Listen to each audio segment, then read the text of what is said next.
course, when I made this rail, I wasn't expecting it to be even. I honestly just wanted a kink rail without paying for it. I initially had no faith in this rail whatsoever. Like, I mean, both ends of the rails are just like, it looked like they were welded on poorly. But the challenge alone was the reason why I wanted to get into this rail to begin with, because I knew that it was going to make me work for it. I landed a kickflip 5.0 on accident earlier, but I didn't get it on film.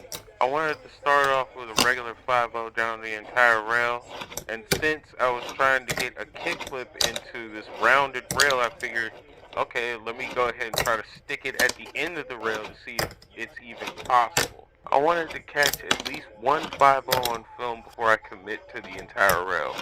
Normally, this is an easy trick, but we're talking about getting a 5.0 on a round rail. When I caught it at the end of the rail, I was just like, alright, cool. Now I just have to spiral out my kickflips. And I'm the type of dude that once I get into something, I want to see it through. I was catching a few kickflip nose blunts, which to me was annoying because I already spent like 30 minutes trying to get that trick alone.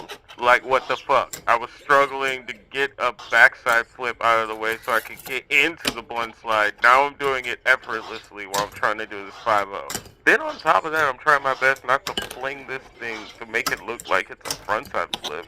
At this point, I was just like, fuck it, I'm going to war, because there's no way a kickflip 5.0 is gonna fuck me up right now. Caught that shit with one finger, I'm like, fuck no. 9 minutes in, my arm is starting to cramp and I'm getting impatient.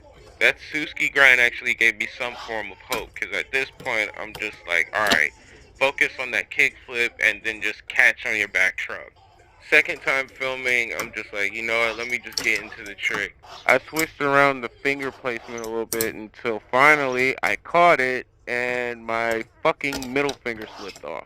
But at this point, I started catching my back truck a little bit more. Okay, cool. Now I just gotta make sure my kickflip has a decent spiral. I'm not gonna lie, I wanted this to be clean. So when I caught it again and I slipped off, I started getting pissed. Then I did that wonky ass grind afterwards. It was like, fuck. I had to get back into the groove until finally I rolled away.